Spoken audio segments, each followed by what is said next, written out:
E5 TV news కు స్వాగతం. ముందుగా హెడ్లైన్.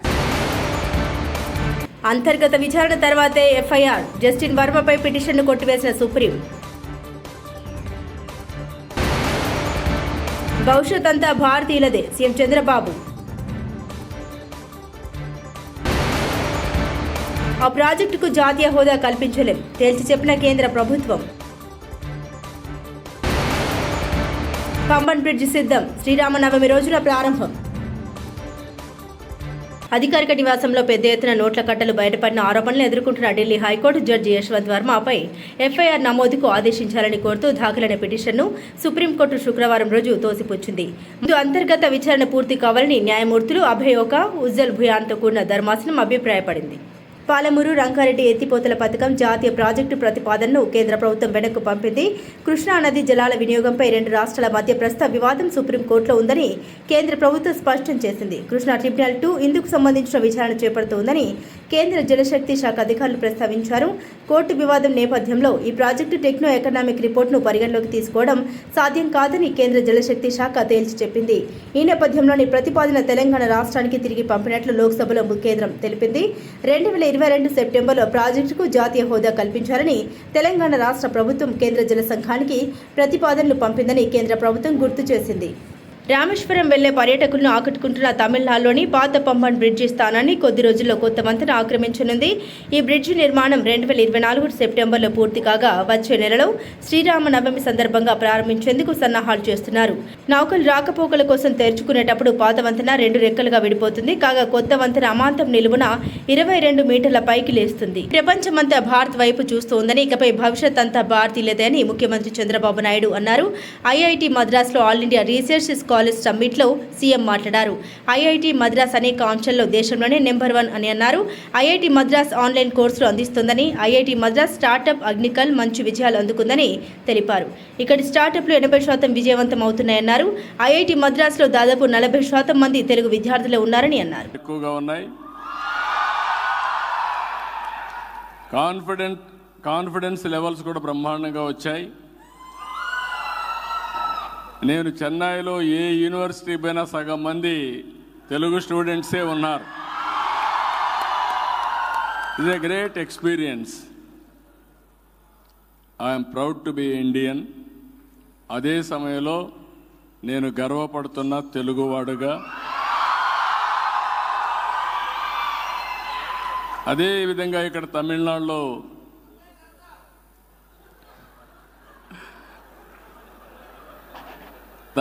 కూడా ఈరోజు మనం చూస్తే సౌత్ ఇండియానే ముందే చెప్పాను, మనం అందరం ఈ దేశానికి పెద్ద ఎత్తున కాంట్రిబ్యూట్ చేసే పరిస్థితికి వచ్చాం. ఒక అసెట్గా తయారయ్యాం.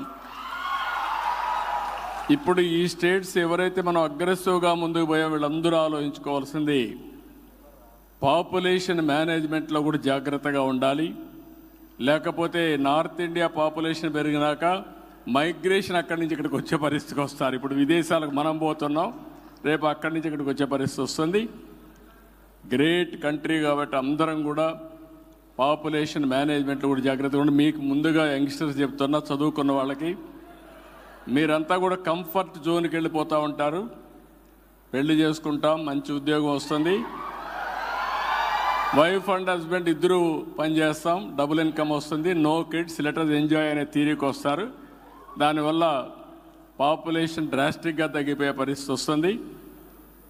మనం కానీ జనాభాని మేనేజ్మెంట్ చేయడం, ఈ ట్రాన్సిషన్ కానీ మనం మేనేజ్ చేస్తే రాబోయే 400-500 సంవత్సరాలు ఇండియన్సే ప్రపంచాన్ని శాసించే పరిస్థితిలోకి వస్తారు.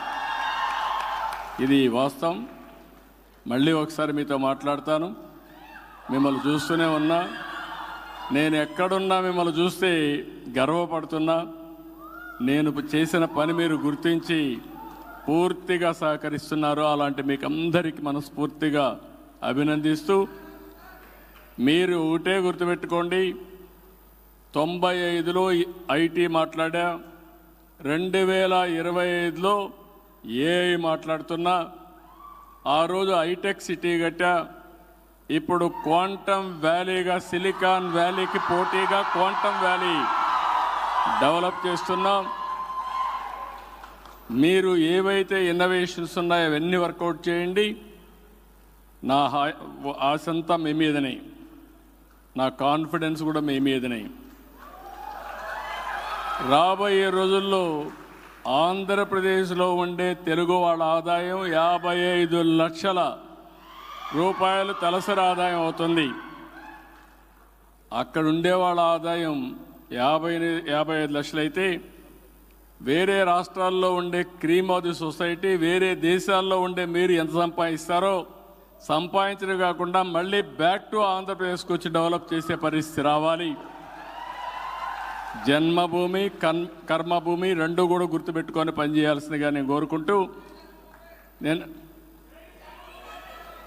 కాబట్టి అది చెప్తూనే అప్పుడప్పుడు తెలుగు దేశాన్ని కూడా గుర్తుపెట్టుకోండి. ఎందుకంటే మీరందరూ కూడా ఒక రాజకీయ పార్టీ స్ట్రాంగ్గా ఉంటే పబ్లిక్ పాలసీస్ కూడా స్ట్రాంగ్గా వస్తాయి. పబ్లిక్ పాలసీ స్ట్రాంగ్గా ఉంటే మీ భవిష్యత్తు కూడా బంగారు భవిష్యత్తు అవుతుంది. ఈ విషయం గుర్తుపెట్టుకోవాల్సిందిగా మరొక్కసారి అందరిని కోరుకుంటూ వండర్ఫుల్ ఈవినింగ్, ఆఫ్టర్నూన్, ఎక్సలెంట్ ఇది వస్తూ ఉంది. ఓకే, పవన్ కళ్యాణ్ బాగున్నాడు, బాలకృష్ణ బాగున్నారు, అందరూ బాగున్నారు. మీరు ఎంత చదువుకున్నా సినిమాలు మాత్రం ఎప్పుడు అభిమానిస్తూనే ఉంటారు. I really appreciate you. అందరికీ వణక్కం. Thank you. Please, crowd, please maintain decorum, please. Crowd, we request you not to. విద్యా ఐటీ శాఖల మంత్రి నారా లోకేష్ ను 11 టెక్ పిడుగు అఖిల్ ఆఖేలా కలిశారు. ఈ సందర్భంగా టెక్నాలజీలో అద్భుత ప్రతిభను కనబరుస్తున్న అఖిల్ ను మంత్రి అభినందించారు. ఈ రోజు ఉదయం ఉండవల్లిలోని నివాసంలో తన తండ్రితో కలిసి మంత్రి లోకేష్ ను అఖిల్ కలుసుకున్నారు. 11 అఖిల్ యూకేలో విద్యను అభ్యసిస్తున్నారు. చిన్న వయసులోనే టెక్నాలజీ రంగంలో అద్భుత ప్రతిభను కనబరుస్తున్నారు అఖిల్. ఈ రంగంలో ఎన్నో మైలురాళ్లను సాధించారు. రమేష్ రెడ్డిపై చర్యలు తీసుకోకపోతే 48 గంటల్లో రాజీనామా చేస్తా. కొలికపూడి శ్రీనివాస్ రమేష్ రెడ్డి వ్యవహారాన్ని పార్టీ అధిష్టానం దృష్టికి 10 రోజుల క్రితమే తీసుకెళ్లా. ఇప్పటి వరకు ఎలాంటి నిర్ణయం తీసుకోలేదు. నా గురించి తప్పుడు ప్రచారం చేస్తున్న వారికి ఒకటే ఛాలెంజ్, తిరువూరులో ఎక్కడైనా పబ్లిక్ డిబేట్ పెట్టండి, వస్తా. తేదీ సమయం చెప్పండి. ఎమ్మెల్యే కొలికపూడి శ్రీనివాస్. నేనే అందరికీ చెప్తున్నా, పార్టీ దృష్టిలో పెట్టాం, నాయకులకు చెప్పాం, చర్య తీసుకుంటారు, కాస్త ఓపిక పట్టండి. నేను వ్యక్తిగత స్థాయిలో స్పందించడానికి నాకు నిమిషం పట్టింది. కానీ ఒక శాసనసభ్యుడిగా నేనేమన్నా స్పందిస్తే దాని మీద అందరి విశ్లేషణ ఉంటుంది. కాబట్టి నేను ఒక బాధ్యతాయుతమైన శాసనసభ్యుడిగా సమన్వయం పాటిస్తున్నాను, కొంచెం ఆగండి అని అందరికీ చెప్పాను.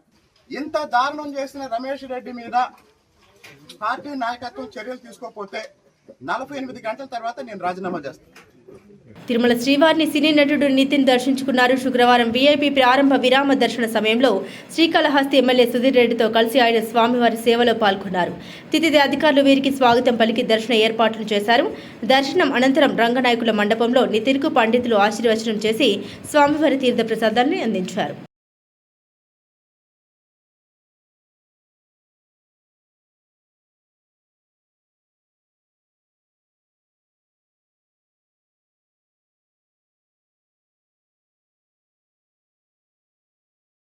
నటి విష్ణుప్రియకు హైకోర్టులో ఎదురుదెబ్బ. తనపై నమోదైన 2 ఎఫ్ఐఆర్లను క్వాష్ చేయాలని హైకోర్టులో పిటిషన్ వేసిన విష్ణుప్రియ పోలీసుల విచారణకు సహకరించాలని క్వాష్ పిటిషన్ను కొట్టేసి స్టే ఇవ్వడానికి నిరాకరించిన హైకోర్టు. రుణమాఫీ చేయాలంటూ రోడ్డు ఎక్కిన రైతన్నలు. నాగర్ కర్నూలు జిల్లా పెంట్లవెల్లి సొసైటీలో 499 మంది రైతులు రుణం తీసుకుంటే ఒక్కొక్కరికి కూడా రుణమాఫీ జరగలేదని కొల్లాపూర్ పెబ్బేరు ప్రధాన రహదారిపై మండు టెండలో రోడ్డుపై బైఠాయించి రైతులు నిరసన. రైతులపై పంజాబ్ ప్రభుత్వం అణచివేత నిర్బంధం దాడులు ఆపాలని కేంద్ర బీజేపీ ప్రభుత్వం దేశ రైతాంగానికి ఇచ్చిన రాతపూర్వక హామీలు అమలు చేయాలని, గిట్టుబాటు ధరల గ్యారంటీ చట్టం చేయాలని జనగామ చౌరస్తాలో సంయుక్త కిసాన్ మోర్చా ఆధ్వర్యంలో నిరసన కార్యక్రమం చేపట్టారు. ఈ సందర్భంగా తెలంగాణ రైతు సంఘం జిల్లా కార్యదర్శి భూక్యా చందు నాయక్ మాట్లాడారు. ఢిల్లీ సరిహద్దులో రైతులపై చేస్తున్న దాడులను, నిర్బంధాలను నరేంద్ర మోదీ ప్రభుత్వం వెంటనే ఆపాలని డిమాండ్ చేశారు. పంజాబ్ సరిహద్దుల్లో గత 3 నెలలుగా పంజాబ్ రైతులు ప్రధాన రహదారులను దిగ్బంధనం చేసి జమ్మూ అదేవిధంగా కనౌరి ప్రాంతాలలో గూఢాచారాలను ఏర్పాటు చేసుకొని దేశ రైతాంగానికి రాతపూర్వకంగా ఇచ్చిన హామీలను అమలు చేయాలని కేంద్ర ప్రభుత్వాన్ని డిమాండ్ చేస్తూ నిరసన కార్యక్రమాలు నిరంతరాయంగా కొనసాగుతున్నటువంటి పరిస్థితి ఉన్నది. ఈ తరుణంలో అక్కడ నిరవధిక నిరాహార దీక్ష చేస్తున్నటువంటి దళేవాళ్ళు, అదేవిధంగా ముఖ్యమైన రైతు నాయకులు, కేంద్ర ప్రభుత్వం, కేంద్ర మంత్రి, వ్యవసాయ శాఖ మంత్రి శివరాజ్ సింగ్ చౌహాన్ చర్చలకు పిలిచిన సందర్భంలో చర్చలకు తిరిగి వస్తుండగా ఇక్కడ గూఢాచారాలు ఏర్పాటు చేసుకొని నిరసన తెలుపుతున్నటువంటి రైతుల గూఢాచారాలన్నిటినీ బుల్డోజర్లతోని కూల్చేసి ఈరోజు ముఖ్యమైన నాయకత్వాన్ని అందరికీ అత్యవసరంగా ఎటువంటి సమాచారం లేకుండా గూఢాచారాలను కూల్చేసి నిర్బంధించి అక్రమంగా అరెస్టు చేయడం జరిగింది. ఈ అరెస్టులను వెనక్కి తీసుకోవాలని మేము డిమాండ్ చేస్తున్నాం. మోడీ ప్రభుత్వం అధికారంలో వచ్చిన నాటి నుండి క్రమంగా వ్యవసాయ రంగానికి దివాలా తీయించే ప్రయత్నం చేస్తూ ఉన్నది. రైతుల ఆదాయాన్ని రెట్టింపు చేస్తామని చెప్పి ఈరోజు రైతులను నడ్డిరించే కార్యక్రమాన్ని తీసుకొస్తూ ఉన్నారు. అదేవిధంగా రైతు వ్యతిరేక చట్టాలను విరమించాలని పెద్ద ఎత్తున పోరాటం చేసిన ఫలితంగా మోడీ ప్రభుత్వం గత్యంతరం లేక చట్టాలను విరమించుకొని ఈరోజు దొడ్డిదారిన మార్కెట్ ముసాయిదాల పేరుతో కొత్త చట్టాలను తీసుకొచ్చేటువంటి ప్రయత్నం చేస్తూ ఉన్నది. అదేవిధంగా విద్యుత్ సవరణ చట్టాన్ని తీసుకొచ్చే ప్రయత్నం చేస్తూ ఉన్నది. ఇటువంటి రైతు వ్యతిరేక చట్టాలను అన్నిటినీ వెనక్కి తీసుకోవాలని డిమాండ్ చేస్తూ దేశవ్యాప్తంగా రైతాంగం పెద్ద ఎత్తున పోరాటం చేస్తూ ప్రభుత్వ నిర్లక్ష్య వైఖరి కేంద్ర ప్రభుత్వ నిర్లక్ష్య వైఖరి ఇచ్చిన రాతపూర్వక హామీలను కేంద్ర ప్రభుత్వం రైతాంగానికి ఇచ్చిన రాతపూర్వక హామీలను అమలు చేయాలి. కేంద్ర ప్రభుత్వం దేశ రైతాంగానికి ఇచ్చిన రాతపూర్వక హామీలను రచించాలి. కేంద్ర ప్రభుత్వం రైతుల పట్ల నిర్లక్ష్య వైఖరి రచించాలి. కేంద్ర ప్రభుత్వం రైతుల పట్ల నిర్లక్ష్య వైఖరి రచించాలి. పంజాబ్ ప్రభుత్వం కేంద్ర ప్రభుత్వం నిర్లక్ష్య వైఖరి రచించాలి. రైతుల పట్ల పంజాబ్ కేంద్ర ప్రభుత్వం నిర్లక్ష్య వైఖరి రచించాలి. రైతుల ఐక్యత రైతుల ఐక్యత. వరంగల్ జిల్లాలో ఏప్రిల్ 27న నిర్వహించే బీఆర్ఎస్ రజతోత్సవ భారీ బహిరంగ సభను ఉద్దేశించి హన్మకొండ జిల్లా బీఆర్ఎస్ పార్టీ కార్యాలయంలో ఏర్పాటు చేసిన మీడియా సమావేశంలో పాల్గొన్న మాజీ chief whip BRS party Hanamkonda జిల్లా అధ్యక్షులు దాస్యం వినయ్ భాస్కర్, మాజీ ఎమ్మెల్యే పెద్ది సుదర్శన్ రెడ్డి, మాజీ ఎమ్మెల్యే ఉడతల సతీష్ బాబు, మాజీ ఎంపీ బోయిన్పల్లి వినోద్ కుమార్, మాజీ ఎమ్మెల్యే నన్నపునేని నరేందర్, మాజీ ఉప ముఖ్యమంత్రి తాటికొండ రాజయ్య పాల్గొన్నారు. ఈ సందర్భంగా వారు మాట్లాడుతూ తెలంగాణ ప్రజల 60 ఏండ్ల కలను సాకారం చేసింది టీఆర్ఎస్ బీఆర్ఎస్ పార్టీ అన్నారు. దీంట్లో భాగంగా ఎల్లదుర్తి మండల సెంటర్లో కూడా 250 మీటర్ల లోపలనే మనకు మంచి స్థలం కూడా ఉండడం జరిగింది. దాని గురించి మా రైతులను కోరగానే వెంటనే వారందరూ కూడా సహకరించి పార్టీ మీటింగ్ చేసుకోవాలని చెప్పి వచ్చి చూసి కూడా ఇవ్వడం జరిగింది. దానికి సహకరించిన స్థానిక టీఆర్ఎస్ పార్టీ నాయకులకు, కార్యకర్తలకు కూడా ప్రత్యేకంగా ధన్యవాదాలు తెలియజేస్తున్నాం. అదేవిధంగా రైతులకు కూడా ప్రత్యేకంగా ధన్యవాదాలు తెలియజేస్తున్నాం. ఈ ద్వారా అందరూ కూడా తెలియజేస్తున్నాం. మరి కేసీఆర్ గారు మరి వారు ఆదేశించడం జరిగింది. దానికి సంబంధించి బాధ్యులను 2-3 రోజుల్లోనే అన్ని రకాల పనులకు, అన్ని రకాల సేవలు అందించడానికి అందరూ కూడా మరి మనం గుర్తించి పనుల విభజన చేయడం జరుగుతుంది.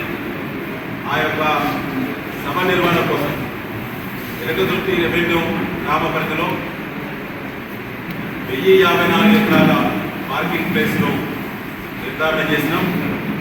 159 ఎకరాల పైబడి కూడా ఇంకా కూడా పెంచాలనేటువంటి డిమాండ్ ఉంది. సభ నిర్వహణ కోసం గ్రౌండ్ను కూడా గుర్తించడం జరిగింది. 1214 ఎకరాల పైచిలుకు ఇప్పటికే సంబంధించిన రైతులు సభ నిర్వహణ కోసం రాతపూర్వకంగా వారు ఎన్ఓసి ఇవ్వడం జరిగింది. వారికి రైతులకు మొదలుగా వారు ఈ సభ నిర్వహణకు స్థలాన్ని ఇచ్చి సహకరించినటువంటి రైతులకు చేతులు జోడి అంతర్గత విచారణ తర్వాతే ఎఫ్ఐఆర్, జస్టిన్ వర్మపై పిటిషన్ను కొట్టివేసిన సుప్రీం. భవిష్యత్ అంతా భారతీయులదే, సీఎం చంద్రబాబు. ఆ ప్రాజెక్టుకు జాతీయ హోదా కల్పించలేం, తేల్చి చెప్పిన కేంద్ర ప్రభుత్వం. పంబన్ బ్రిడ్జి సిద్ధం, శ్రీరామనవమి రోజున ప్రారంభం. ఇవి బులెటిన్ విశేషాలు. చూస్తూనే ఉండండి E5 టీవీ న్యూస్.